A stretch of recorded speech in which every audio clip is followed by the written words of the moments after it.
You've been handed a lie so pervasive, so deeply embedded in our culture of self-help, that you've accepted it as truth. The lie is that to be strong, to be in command, you must control your thoughts. You've been told to wrestle your mind into submission, to cage the negative, to force the positive. And so you fight. You struggle in a silent internal war every single day, and you feel exhausted. You feel like a failure when an unwanted thought breaks through your defenses. But what if I told you this entire war is based on flawed intelligence? What if the very act of trying to control your thoughts is the source of your weakness? The men who possess true psychological power, the modern Stoic elite, they don't play this game. They operate on a different level, using a secret that has been hidden in plain sight for over 2,000 years. In this session, we will not just expose the lie, we will arm you with the superior strategy. Before we begin, I want you to go to the comments and type one word: control. Let's see how many of us have been trapped in this mental prison. Let's first establish the battlefield. The modern world is an engine of mental chaos. Your attention is the currency, and every corporation, every algorithm, every headline is fighting for a piece of it. This creates a constant storm of internal noise, distractions, anxieties, desires, resentments, a relentless flood of mental data. The common advice you receive is to build a dam. Think positive. Just stop thinking about it. Control your mind. This is like telling a soldier in a firefight to simply will the bullets to stop. It's not just ineffective, it's absurd. It sets you up for guaranteed failure, because every time an intrusive thought appears, and it will, you internalize it as a personal failing. I'm not disciplined enough. I'm not strong enough. This cycle of effort, failure, and self-recrimination is precisely what keeps you stuck. It drains your energy, erodes your confidence, and leaves you vulnerable. To break free, you must first understand that the strategy itself is the enemy. You have been fighting the wrong war. 1. The white bear paradox. Let's start with a simple experiment. For the next 10 seconds, I want you to try, with all your mental might, not to think of a white bear. Don't imagine its fur, its paws, its black nose. Absolutely no white bears. What just happened? You were flooded with images of a white bear. This is a classic psychological experiment, and it reveals a fundamental truth about the human mind. Attempted thought suppression backfires. The more you push a thought away, the more it pushes back. This isn't a flaw in your character. It's a feature of your cognitive architecture. The very act of monitoring for the thought, "Am I thinking about the bear yet?" keeps the thought alive and present. This is the engine of obsession, the fuel for anxiety. The man who spends all his energy trying not to think about his failures is the man most haunted by them. The first step to power is to recognize that this direct, forceful control is a fool's errand. It's a game rigged against you from the start. 2. The illusion of the inner commander. We carry a model in our heads of how our mind works. For most, this model includes a central command post, a self, or an I that sits at a console, pulling levers and issuing orders. We believe this I should be the absolute monarch of our inner world. But this is a profound misunderstanding. Your mind is less like a disciplined military hierarchy and more like a chaotic parliament. You have ancient instinctual parts of your brain screaming for safety and pleasure. You have the logical, rational, prefrontal cortex attempting to deliberate. You have ingrained habits and societal conditioning all vying for the floor.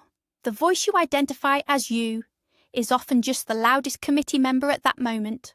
Trying to command this chaos with sheer will is like one person trying to shout down an entire stadium. The Stoic understands this. He doesn't try to be the dictator of the parliament. Instead, he aims to become the wise, impartial speaker of the house, who recognizes the noise but controls the agenda by choosing which motions to act upon. 3. Giving power to phantoms. Think of a negative thought as a shadow. If you stand still, it's just there, a harmless shape on the ground. But if you try to run from it, it chases you. If you try to fight it, You're just swinging at the air, exhausting yourself. Your struggle gives it substance. Your fear gives it life. An intrusive thought, what if I fail the presentation? Or, she's losing interest in me, is initially just a fleeting electrical signal in your brain, a phantom. It has no inherent power, zero. It only becomes a monster when you feed it, and the primary food source for a negative thought is your attention and your resistance. By fighting it, you are validating it. You are telling your brain, this is important, this is a real threat.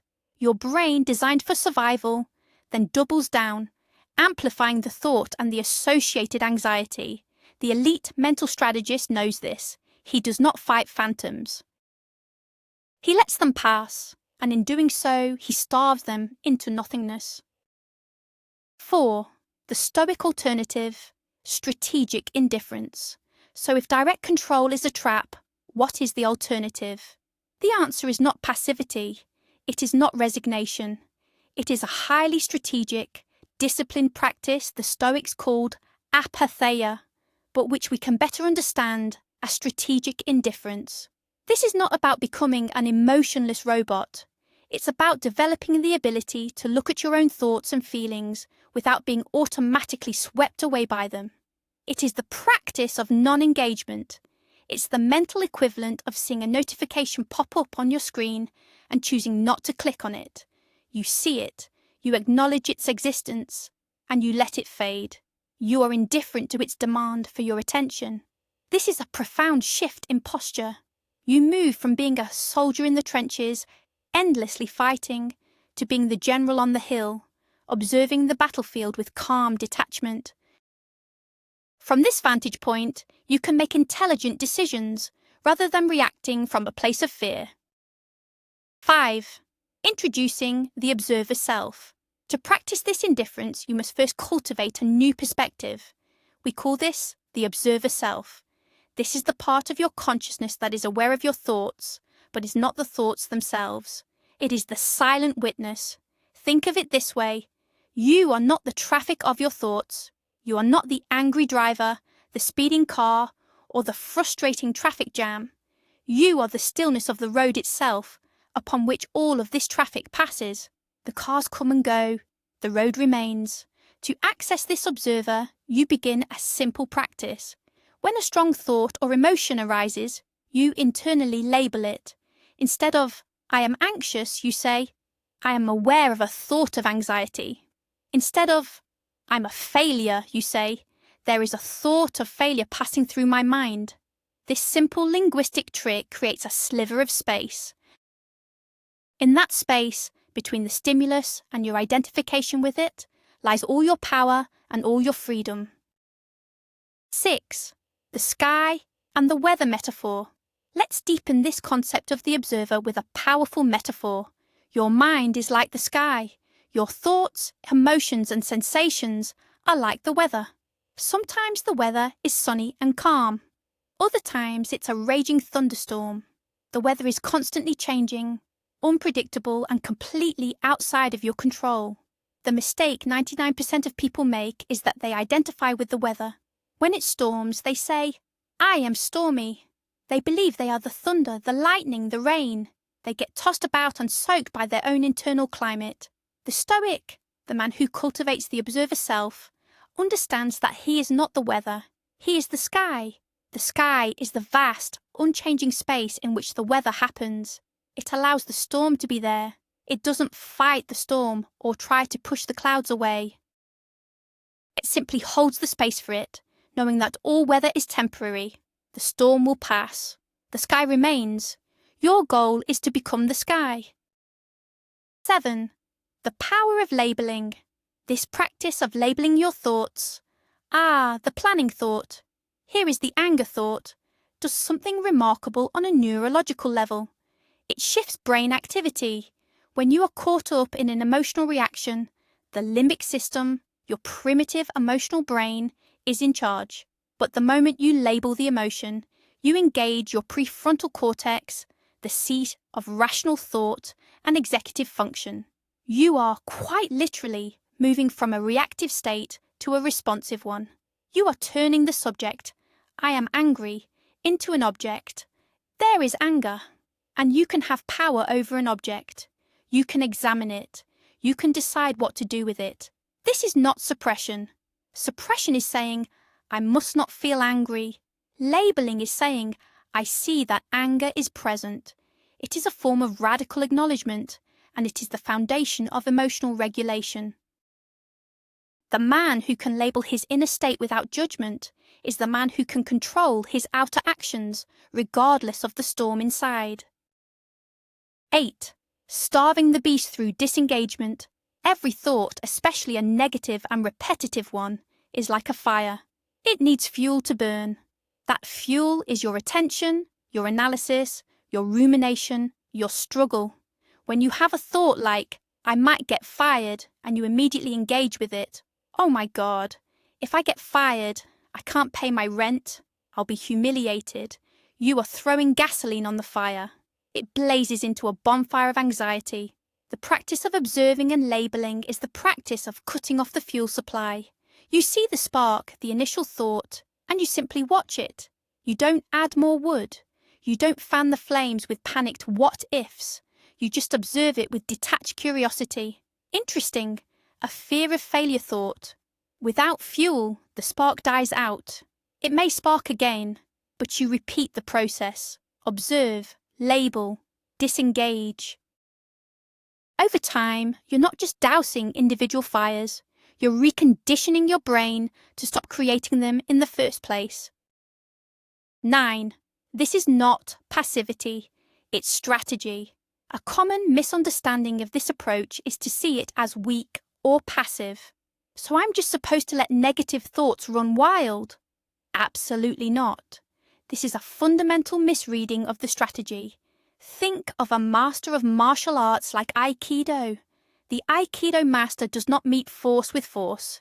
He doesn't try to block a powerful punch with his own brute strength. That's a losing game if your opponent is stronger. Instead, he yields. He steps aside, lets the punch fly past him, and uses the opponent's own momentum to effortlessly unbalance him. This is precisely what you are doing with your thoughts. You are not passively accepting them as truth. You are strategically stepping aside, letting their initial momentum exhaust itself, and in doing so, you retain your balance and your power. It requires more discipline, more awareness, and more strength to observe a powerful emotion without acting on it than it does to blindly react. This is the higher form of strength. 10. Cultivating the dispassionate gaze. The Roman Emperor Marcus Aurelius, perhaps the most famous Stoic, wrote extensively in his private meditations about what he called objective representation. This is the practice of stripping events and thoughts of their emotional subjective language and seeing them for what they are. Instead of, my business is facing a devastating disaster, he would practice thinking, revenue has decreased by 20% this quarter. Instead of, I'm suffering from a crippling insult, he would think, someone has uttered certain sounds in my direction. This is the dispassionate gaze. You apply the same logic to your inner world. Instead of, I'm being overwhelmed by anxiety, you reframe it. I am experiencing an increased heart rate and a proliferation of thoughts about the future. Stripped of its dramatic story, the raw sensation is far less intimidating. It becomes a piece of data, not a personal indictment. This is how you reclaim your power from the tyranny of your own emotional narratives. 11. The gatekeeper of the mind. Now we move from observation to action.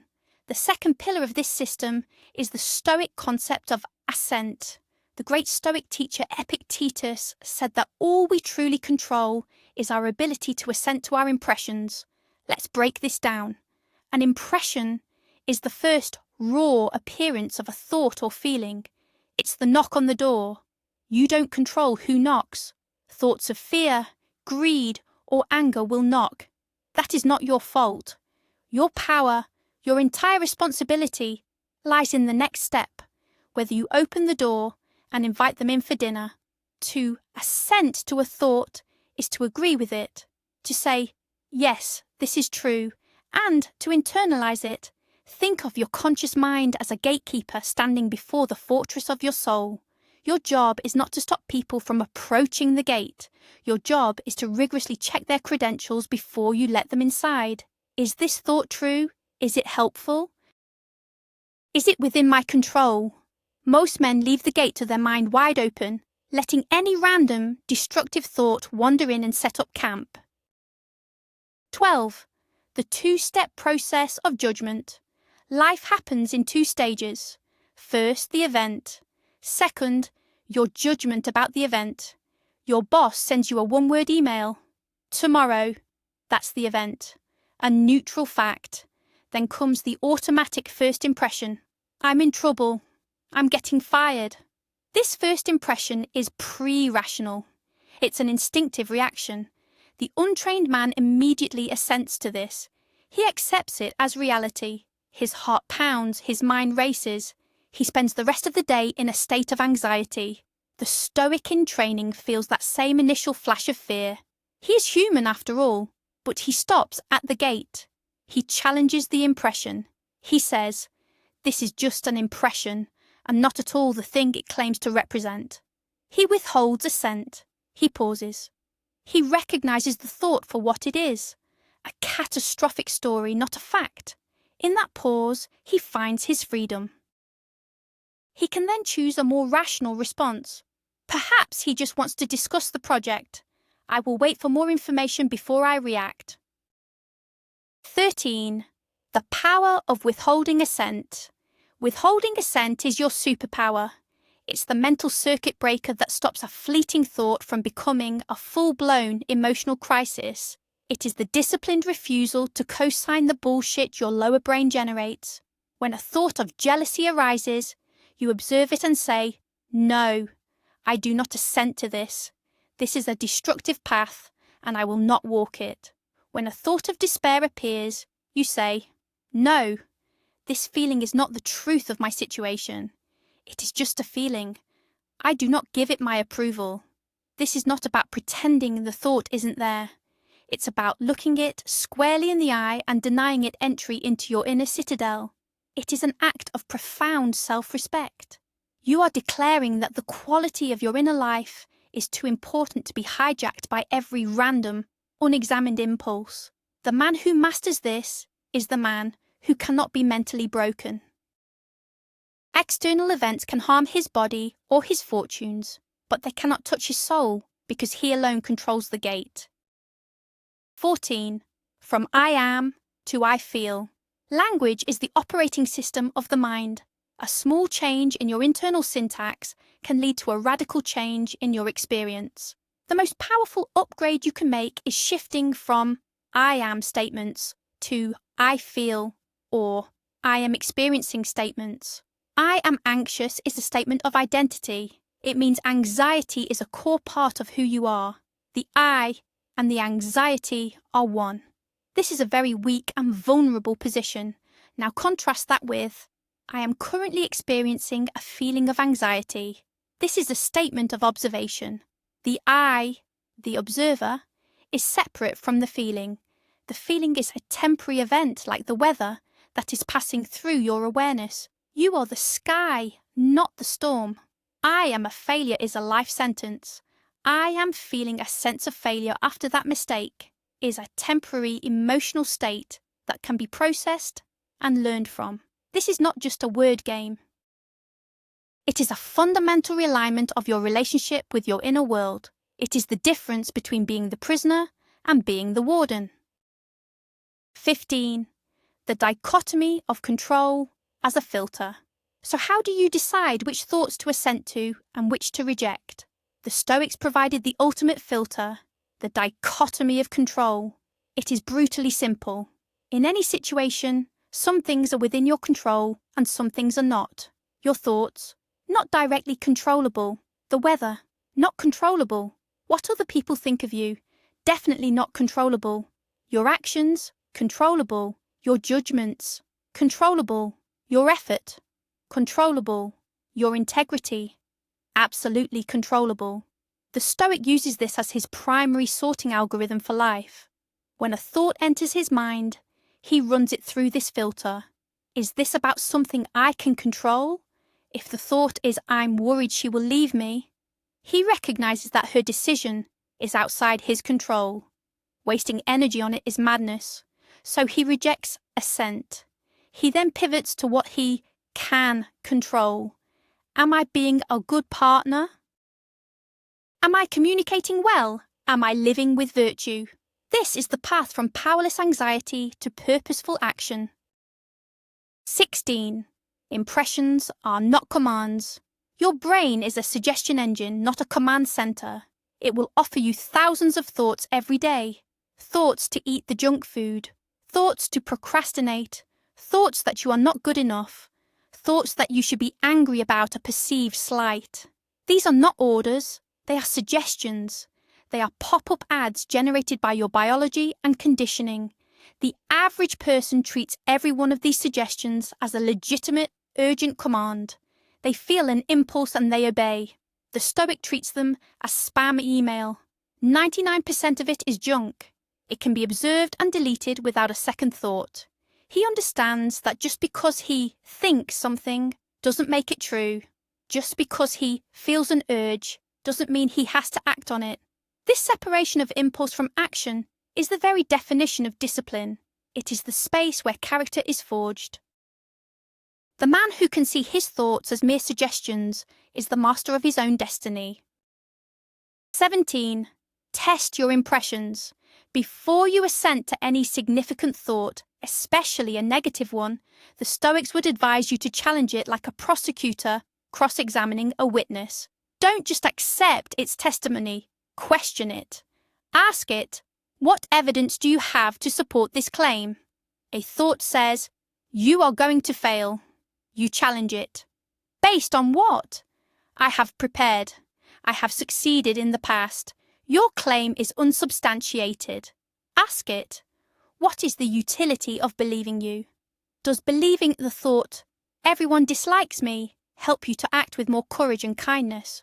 Or does it cause you to withdraw and act defensively, creating a self-fulfilling prophecy? No, it is not useful. Therefore, it is rejected. Ask it, are you speaking from a place of reason or a place of fear? By putting your impressions on trial, you expose the vast majority of them for what they are: baseless, unhelpful, emotional fabrications. You become a stern but fair judge of your own mind, not its passive subject. 18. The role of premeditatio malorum. This might sound counterintuitive, but one of the ways Stoics manage anxiety is by strategically thinking about the worst-case scenario. This practice is called premeditatio malorum, or the premeditation of evils. This is not the same as anxious, uncontrolled worrying. Worrying is vague and emotional. Oh no, what if things go wrong? Premeditation is specific and rational. Okay, let's assume the worst happens. I lose my job. What specifically would I do next?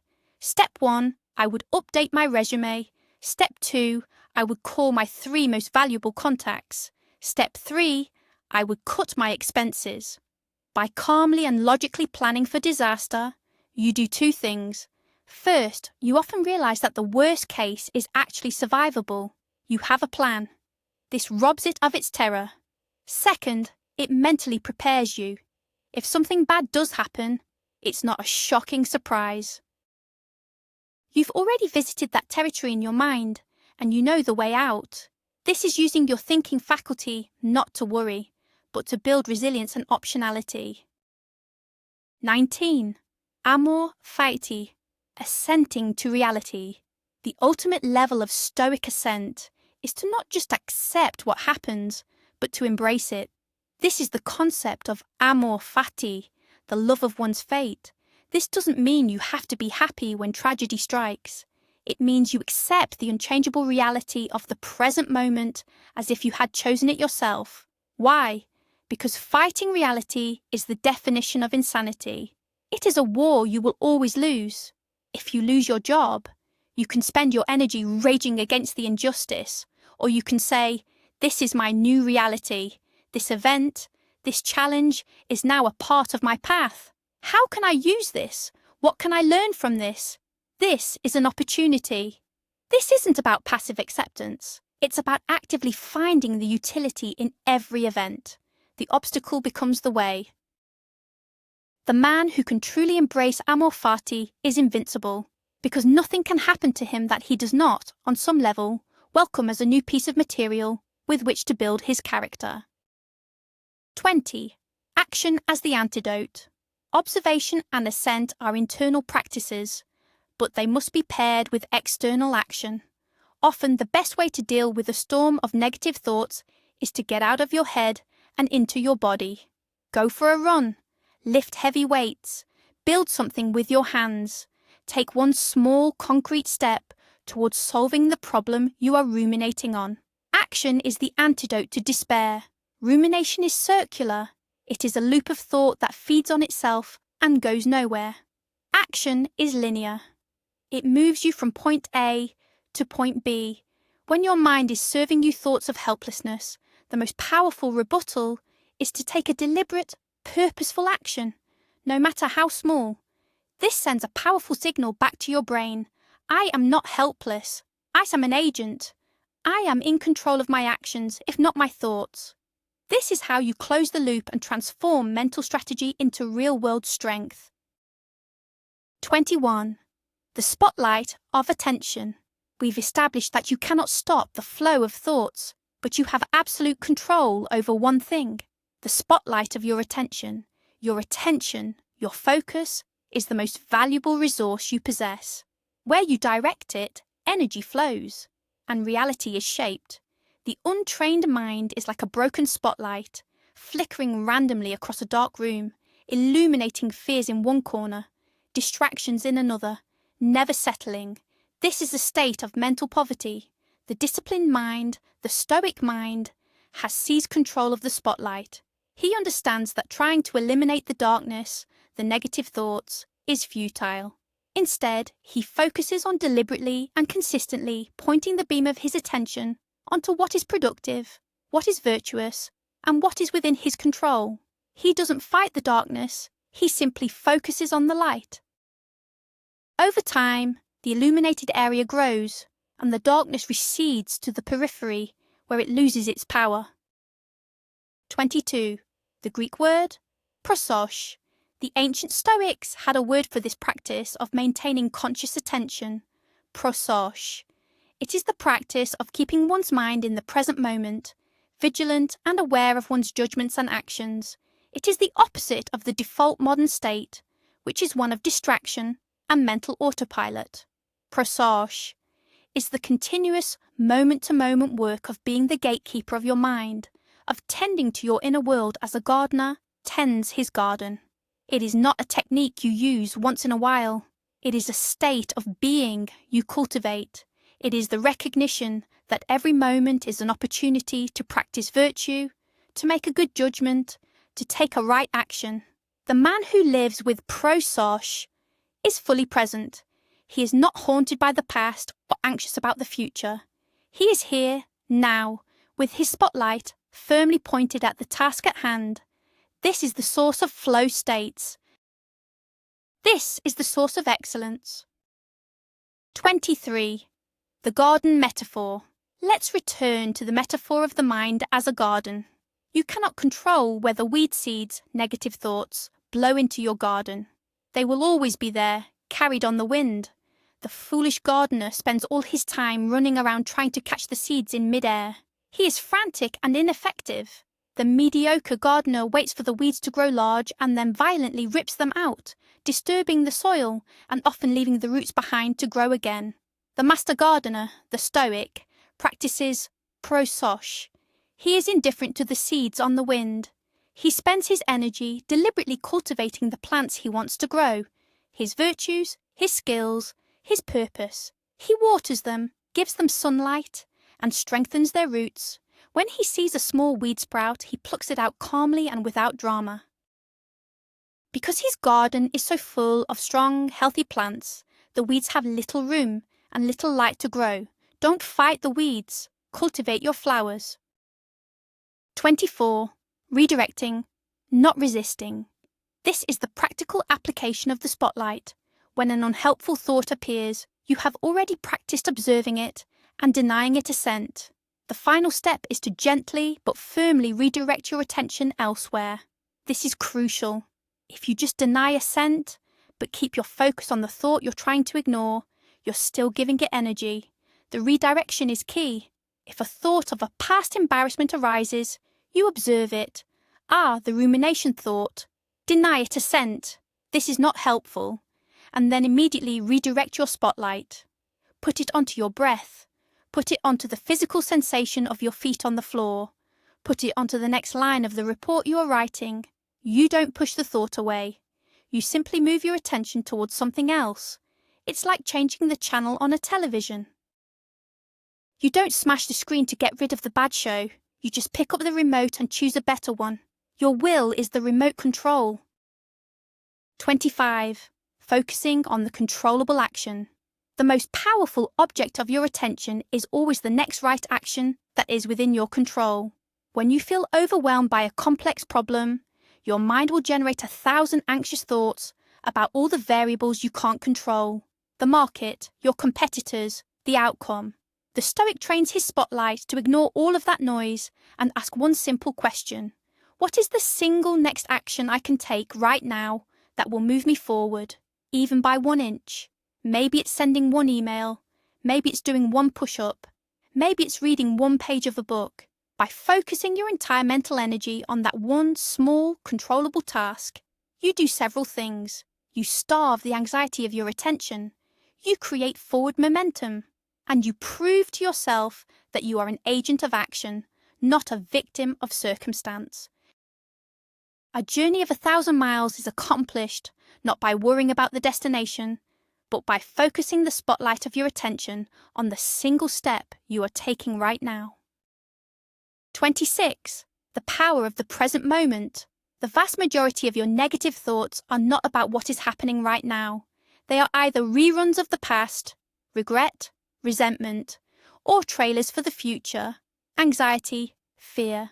The past is unchangeable. The future is unknowable. The only place you have any real power is in the present moment. Directing your attention to the now is a powerful anchor that saves you from being swept away by the currents of time. You can do this at any moment. Focus on the sensory data of the present. What are 5 things you can see, 4 things you can feel, 3 things you can hear? This is not some mystical practice. It is a tactical tool to yank your attention out of the imaginary worlds of past and future and ground it in the concrete reality of the present.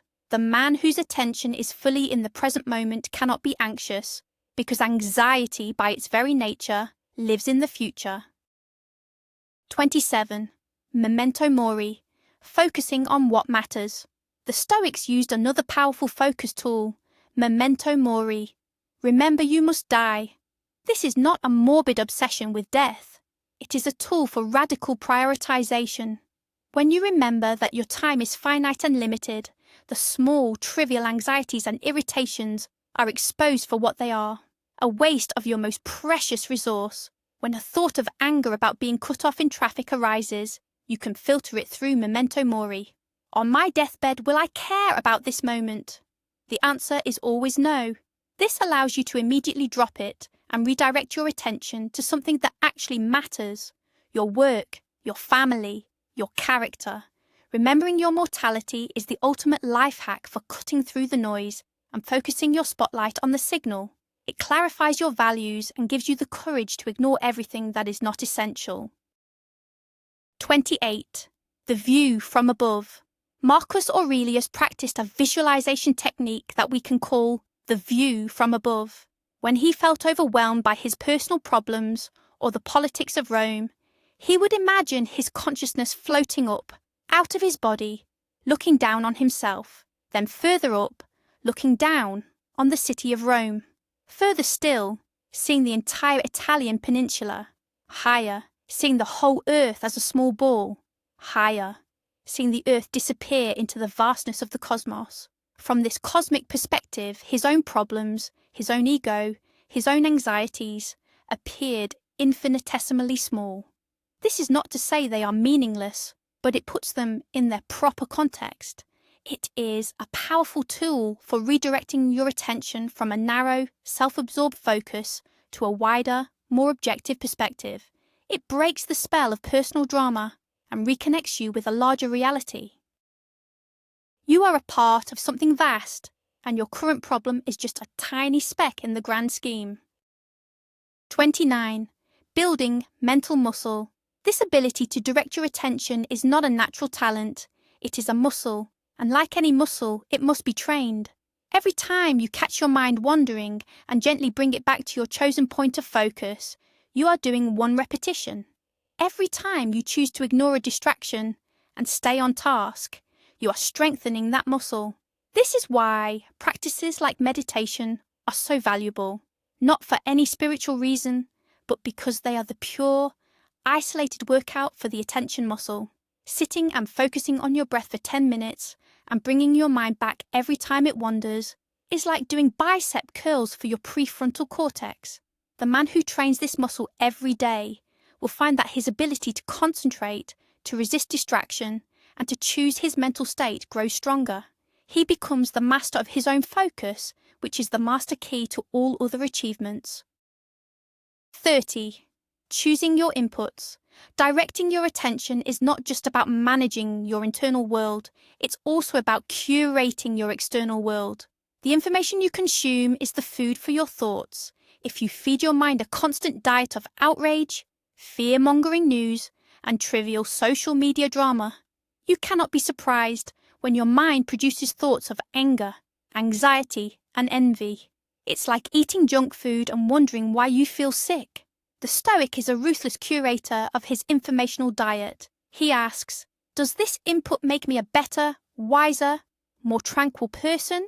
Or does it make me more agitated and reactive? He deliberately chooses to consume high-quality material, books, thoughtful conversations, content that challenges and educates him. He understands that what he feeds his mind today will become the substance of his thoughts tomorrow. Controlling your inputs is the easiest first step to controlling your inner state. 31. Section 5. Integration and mastery. We've covered the core components: observing without judgment, assenting with wisdom, and directing your focus with discipline. Now, we must integrate them into a seamless operational flow. This isn't a checklist of separate techniques. It is a unified system. It is a continuous loop of awareness and response that becomes second nature through practice. It's like learning to drive a car. At first, you have to consciously think about the steering, the pedals, the mirrors. It's clunky, but with practice, it becomes an unconscious, fluid process. Your goal is to make this mental framework your new default setting. It is the process of consciously rewiring your own mind for resilience and peace. And 32. The 4-step Stoic protocol. We can distill the entire process into a simple 4-step protocol to be used in real time. Step 1. Observe. When a powerful thought or emotion arises, notice it without judgment. Create that initial space. Label it. This is anger. This is a catastrophic thought. Step 2. Pause. Do nothing. Do not react. Do not immediately believe the thought. This is the sacred pause where you reclaim your power. Breathe. Step 3. Interrogate and assent. Challenge the impression. Is it true? Is it helpful? Is it in my control? Based on the answers, consciously choose whether to assent to it or reject it. Step 4. Redirect. If you reject the thought, deliberately move your spotlight of attention to the present moment, to a virtuous action, or to a more rational perspective. Observe, pause, interrogate, redirect. This is your new algorithm for emotional freedom. 33. A lifelong practice, not a quick fix. It is essential to understand that this is not a magic pill. You will not listen to this and be instantly transformed into a perfect sage. This is a practice, a praxis. It is a path, not a destination. There will be days when you forget. There will be moments when you get hijacked by emotion and react poorly. This is guaranteed. The difference is that now you have a framework for what to do next. You do not despair. You do not judge yourself as a failure. You simply note the failure, learn from it, and re-engage with the practice. The goal is not perfection. The goal is progress. The goal is to be a little better today than you were yesterday. The Stoic path is a marathon, not a sprint. Your commitment to the practice is more important than your performance on any given day. 34. The true meaning of apatheia. The end goal of this practice is the state the Stoics called apatheia. This word is often mistranslated as apathy, leading to the caricature of the Stoic as a cold, unfeeling person. This is completely wrong.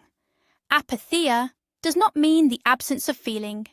It means the absence of pathos, of unhealthy, irrational, and disturbing passions. The Stoic still feels joy, love, and connection. What he has eliminated are the corrosive emotions, blind rage, gnawing jealousy, crippling fear, debilitating despair. He has a tranquility of mind that is not dependent on external circumstances. His well-being comes from within, from his own virtuous actions and correct judgments. He is not emotionless. He is the master of his emotional landscape, able to experience the full richness of life without being a slave to its turmoil. 35. The psychological superiority of the modern Stoic. The man who masters this internal system operates with a profound advantage in the world. While others are being jerked around by their every impulse, fear, and insecurity, he remains calm and centered.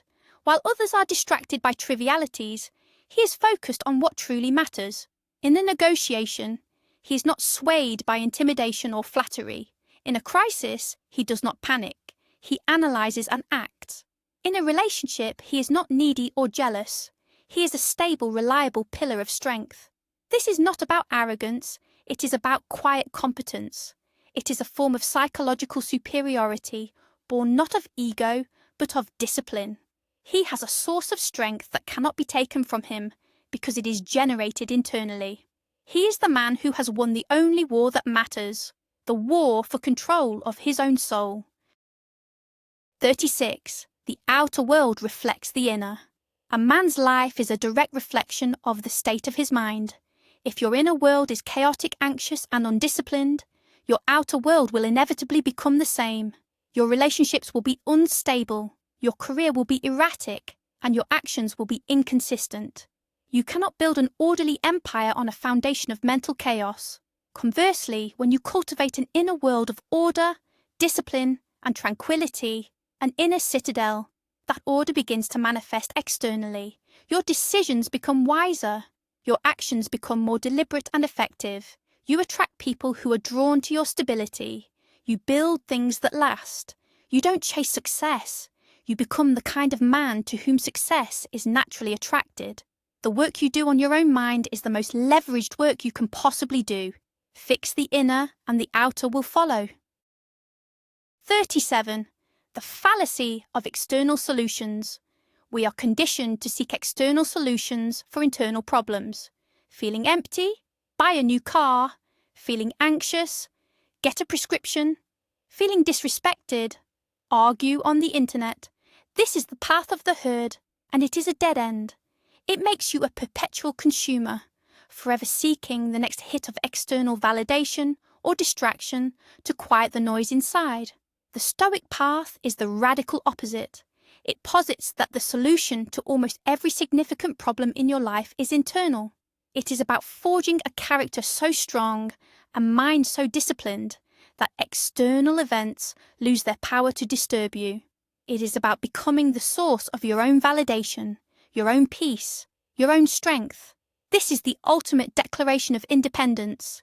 It is the freedom that no one can ever take away from you. This is the power the 1% of men understand. 38. From brittle to anti-fragile. Most people are mentally brittle. When life puts pressure on them, they break. Others strive to be resilient or robust. When life hits them, they can withstand the blow and return to their original shape. This is good, but it is not the highest level. The Stoic ideal is to be anti-fragile. Anti-fragility is a concept where shock, stressors, and volatility don't just fail to harm you, they make you stronger. The Stoic framework achieves this. When you face an insult, it's not a wound. It's an opportunity to practice patience and indifference. When you face a business failure, it's not a disaster. It's a lesson in resilience and an opportunity to pivot. Every challenge becomes a training ground. Every obstacle is fuel for your inner fire. The man who lives this way doesn't just survive life. He thrives on its challenges, growing stronger with every blow. 39. You are your greatest project. The world will encourage you to work on your career, your finances, your body. These are all worthy pursuits. But the most important project you will ever work on is yourself, the construction of your own character, the disciplining of your own mind. Seneca said, "To be always hunting after the external is a mark of a soul that has lost its way." Your primary duty is to the cultivation of your inner world. If you get this right, everything else in your life will either fall into place or cease to matter as much. A strong character is the foundation upon which a great life is built. Do not neglect this foundation in favour of decorating the rooms. Be the sculptor of your own soul. That is the highest calling of a man. 40. The Stoic Brotherhood. This path can feel lonely. The values of discipline, self-control, and emotional fortitude are not celebrated by modern culture. That is why it is essential to remember you are not alone. By engaging with these ideas, you are joining a silent brotherhood that stretches back through 2,000 years of history. You are walking the same path as emperors, philosophers, soldiers, and leaders. Marcus Aurelius, Seneca, Epictetus, Cato. You are part of a lineage of men who chose the hard path of self-mastery over the easy path of self-indulgence. When you practice these principles, you honour them, and you draw strength from their example. You are a link in a chain of resilient souls. Never forget that. You stand on the shoulders of giants. 41. Start small, start now. The sheer scope of this philosophy can feel intimidating. Do not let that paralyze you. You do not need to become a perfect Stoic sage overnight. The journey begins with a single small action. For the rest of today, just practice one thing. Practice labeling your thoughts. Just notice and name them without judgment. Or practice the dichotomy of control. For every problem you face today, simply ask, is this in my control? That's it. Do not try to do everything at once. Choose one tool from this arsenal and practice with it. Small, consistent efforts compound over time into massive transformations. The time to start is not tomorrow or next week. The time is now, in this very moment, with the very next thought that enters your mind. 42. The enemy is complacency. Your greatest adversary on this path is not a specific thought or emotion. It is complacency. It is the temptation to learn these ideas, to feel a momentary rush of inspiration, and then to do nothing, to slip back into your old mental habits. True knowledge is not what you know, it is what you do. An insight that is not applied is worthless. You must commit to the practice. You must be vigilant. The default state of the mind is entropy. It will drift towards chaos unless you actively and consistently impose order upon it. This is not a one-time decision. It is a daily recommitment to the path of the conscious, disciplined man. It is choosing the harder right over the easier wrong again and again and again. And 43. Virtue as the sole good. The core of Stoicism, the central axiom, is that the only true good is virtue. Not wealth, not health, not reputation. These things are preferred indifference. They are nice to have, but they have no bearing on your worth as a human being. The only thing that matters is your character, your ability to act with courage, justice, temperance, and wisdom. Why is this so liberating? Because virtue is the one thing that is always 100% within your control. No one can force you to be a coward. No one can force you to be dishonest. External events can take everything from you, your money, your freedom, your life, but they cannot take your virtue unless you surrender it. By making this the center of your value system, you become psychologically unbreakable. Your self-worth is no longer hostage to the whims of fortune. 44. Journaling as a Stoic practice. How do you ensure you are staying on this path? One of the most effective tools is journaling. This is not a diary of your feelings. It is a strategic workbook.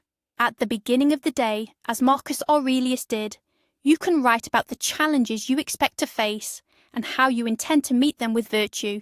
Today I will meet with interfering, ungrateful, arrogant, deceitful, envious, and unsocial people. I will not be angered, because I know we are made for cooperation. At the end of the day, as Seneca advised, you conduct a review. What bad habit did I curb today? What virtue did I practice? In what way am I better? This practice of self-reflection and accountability is the mechanism that translates theory into practice. It is the whetstone upon which you sharpen your character daily. 45. The feedback loop of mastery. As you begin to implement this system, you will notice a powerful positive feedback loop. When you successfully observe and redirect an anxious thought, you feel a small sense of victory. This sense of self-efficacy builds your confidence. With more confidence, you are better able to handle the next negative thought. When you act with virtue in a difficult situation, you strengthen your character. A stronger character makes the next virtuous act easier. Mastery builds on itself. The initial effort is the hardest. You are pushing a heavy flywheel, but with each successful application of the principles, the wheel spins a little faster. Eventually, it develops a momentum of its own, and what once required intense, conscious effort becomes your natural default way of being. 46. Dealing with setbacks. You will have setbacks. You will get hijacked by rage. You will fall into a pit of rumination. When this happens, the Stoic response is not self-flagellation. It is self-correction. Beating yourself up for a mistake is indulgent and useless. It is just another negative thought pattern to which you should not assent. Instead, you apply the principles to the setback itself. Observe it.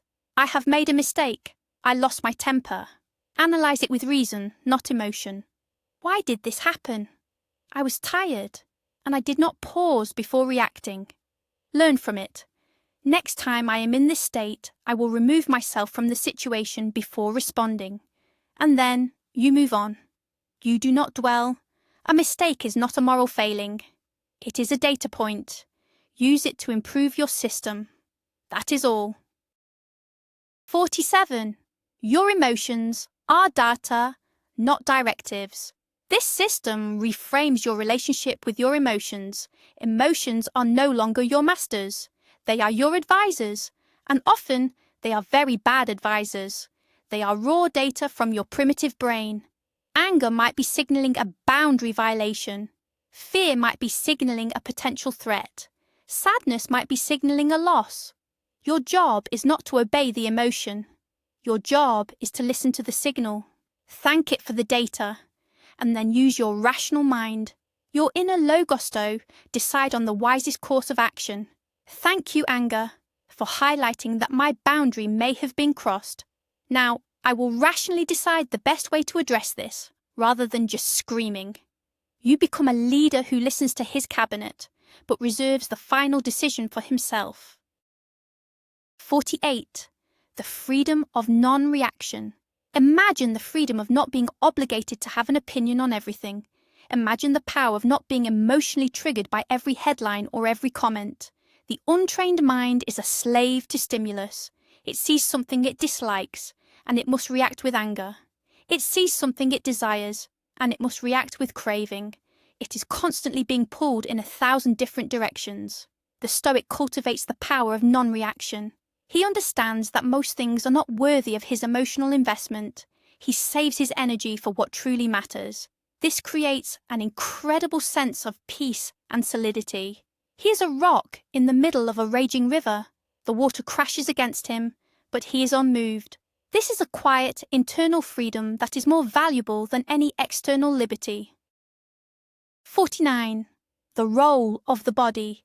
While this is a mental framework, do not neglect the physical. The mind and body are an interconnected system. It is much harder to practice mental discipline when you are sleep-deprived, poorly nourished, and sedentary. The Stoics were not abstract intellectuals. They valued physical hardship and discipline. Regular, strenuous exercise is a non-negotiable part of this practice. It burns off stress chemicals, improves cognitive function, and trains you in the art of pushing through discomfort. Eating clean food, prioritizing sleep, these are not just health tips, they are foundational practices for building a resilient mind. You cannot build a strong fortress on a swampy foundation. Solidify your physical base. 50. Redefining strength. Our culture often defines male strength in brittle terms. The absence of fear, the suppression of emotion, the projection of aggression. This is a fragile and false strength. True strength, Stoic strength, is not the absence of feeling. It is the mastery of it. It is not the absence of fear. It is the courage to act despite it. It is not aggression. It is the discipline to choose a wise response over a reactive one. It is a flexible, resilient, anti-fragile strength. It is the quiet confidence of the man who knows he can handle whatever life throws at him, because he has mastered the one thing he can truly control, himself. This is the new ideal we must strive for. This is the strength that the world desperately needs from men today. 51. The inner citadel. Zeno, the founder of Stoicism, lost everything in a shipwreck. He washed up in Athens with nothing. He could have despaired. Instead, he said, "Fortune has commanded me to be a philosopher with less baggage." He understood that as long as his mind was his own, he had lost nothing of true value. This is the concept of the inner citadel. It is the fortress you build inside yourself, brick by brick, with every correct judgment, every virtuous action, every moment of self-control. This citadel is impregnable. The world can lay siege to it with failure, betrayal, and loss, but it cannot breach the walls. Your tranquility, your character, your freedom, they are safe inside. Your primary work in life is the construction and fortification of this citadel. It is your only true sanctuary. 52. The obstacle is the way. This is perhaps the most actionable mantra of modern Stoicism. Whatever is blocking your path, a difficult project, a personal conflict, a painful emotion, is not an impediment to your journey. It is the journey. The obstacle is not in the way, it is the way. The challenge is not something to be avoided, but something to be embraced as the very material you need to practice your philosophy. The rude person gives you the opportunity to practice patience. The complex problem gives you the opportunity to practice reason. The fear gives you the opportunity to practice courage. Life is not giving you obstacles to stop you. It is giving you obstacles to forge you. The Stoic does not pray for an easy life. He prays for the strength to endure a difficult one. He knows that the heavier the weight, the stronger the muscle will become. 53. Your will is inviolable. Epictetus, a man who was born a slave, taught that the one area where even the most powerful emperor had no authority was over his own will, his own faculty of choice. They could chain his body, but they could not chain his mind. This is a staggering realization. Your will, your ability to choose how you respond to life, is the one part of you that is truly, absolutely free and inviolable. No one can make you think something. No one can make you assent to an impression. This is your sacred ground. Recognizing this gives you a profound sense of dignity and power, regardless of your external circumstances. You are the sovereign ruler of your own mind. Never abdicate that throne. Never surrender that power to anyone or anything outside of yourself. It is your birthright. 54. Sympatheia, the cosmic connection. While much of Stoicism focuses on the self, it is not a selfish philosophy. The Stoics also believed in sympatheia, the idea that all things are interconnected, woven together in a single cosmic web. We are not isolated individuals, but parts of a greater whole. This perspective fosters a sense of duty, community, and compassion. To harm another is to harm yourself. because you are harming the whole of which you are a part. The Stoic acts with virtue not just for his own peace of mind, but because it is his duty to the human community. This shifts the focus from "what can I get" to "how can I contribute." This is the source of a deep and abiding sense of purpose. A man who lives in service to something larger than himself is a man who can endure any personal hardship. 55. The choice in every moment. This entire system comes down to a choice. In every single moment you're presented with this choice. Will you operate on autopilot, as a slave to your programming and impulses? Or will you be present, conscious, and deliberate? Will you let your thoughts and emotions dictate your reality? Or will you exercise your power to observe, judge, and act with virtue? This choice is always available to you. It is there when you wake up in the morning. It is there when you are stuck in traffic. It is there when you are faced with a major life decision. The quality of your life is determined by the cumulative quality of these small, moment-to-moment choices. To be a Stoic is simply to make the conscious choice again and again to be the best and most rational version of yourself. 56. What if I can't do it? The thought may arise. This sounds good, but it's too hard. I'm not that disciplined. This thought itself is the first test. Do you assent to it? Do you accept this limiting belief as truth? Or do you recognize it for what it is, just another impression? You can observe it. The thought of self-doubt. You can challenge it. Is it true that I'm incapable of improvement? Or have I improved in other areas of my life before? You can reject it. I will not assent to this belief.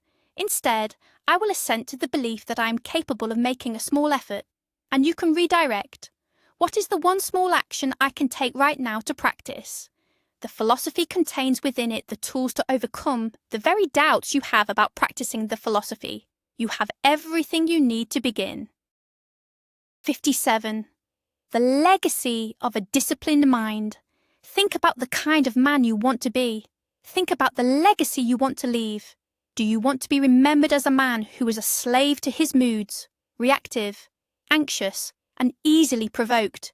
Or do you want to be remembered as a man who was a pillar of calm strength, a source of stability for his family and community, a man who faced adversity with grace and dignity? Your internal work has external consequences. The peace you cultivate in your own mind radiates outward. It affects your partner, your children, your colleagues. By mastering yourself, you are not just improving your own life. You are giving an incredible gift to everyone around you. You are becoming the kind of man that other people can rely on, especially when things get tough. 58. The cost of inaction. We have discussed the benefits of this path. Now let's be clear about the cost of inaction, the cost of continuing to operate under the old paradigm of thought control and emotional reactivity. The cost is your peace. The cost is your potential. The cost is your freedom. You will continue to live in a state of low-grade anxiety, punctuated by moments of intense emotional turmoil. You will be less effective in your work, less present in your relationships. You will be living a fraction of the life you are capable of living, trapped in a prison of your own making. The pain of discipline is temporary. The pain of regret is eternal. The choice is yours. The work is hard, but the alternative is harder. 59. The Great Reversal. The central theme of this entire discussion is a great reversal of strategy. The common man tries to change the world to suit his feelings. If he feels bad, he tries to manipulate his environment to make him feel good. This is a losing battle. The world is indifferent to his feelings. The Stoic reverses this. He does not try to change the world. He changes himself. He forges a mind that is so resilient, so virtuous, so tranquil, that it can find peace and purpose in any set of external circumstances. This is the ultimate power. It is the power to be happy and free, not because of what you have, but because of who you are. This is the truth that the 1% of men understand. They stopped trying to control the world and started the real work of controlling themselves. 60. Your first mission. We are at the end of this briefing, but we are at the beginning of your work. Your first mission is simple. I want you to choose one single concept we have discussed today. Just one. Perhaps it's the observer self. Perhaps it's the dichotomy of control. Perhaps it's the 4-step protocol. Choose one. Write it down, and for the next 24 hours, make it your single point of focus. Don't try to be a perfect Stoic. Just be a man practicing one thing. This is how you begin, not with grand ambitions, but with a single deliberate step. The journey to self-mastery has begun. The tools are now in your hands. The rest is up to you. So, we come to the end. The great lie was that you must control your thoughts. The great truth, the secret of the Stoic elite, is that you must learn to direct your attention and master your judgments. Your power is not in stopping the river of thoughts, but in building the fortress of your inner citadel, in learning to be the calm, impartial gatekeeper of your own mind. This is the path to unshakable inner peace and true mental strength. This is the path that separates the men who are masters of their fate from those who are slaves to their feelings. This is the power you now hold. Thank you for dedicating your most valuable asset, your time and attention, to this training. You are not the same man who started this video. You now possess a framework that can change everything. If this resonated with you, if you feel ready to join the inner circle of men dedicated to this path of true strength, then subscribe to this channel and activate all notifications. You will not be spammed with trivialities. You will only be alerted when a new strategic briefing is available. And now, for your final task, a commitment. Go to the comments and answer this question. What is the one thought you will choose to simply observe this week instead of fighting? Name it, commit to the practice, and welcome to the 1%.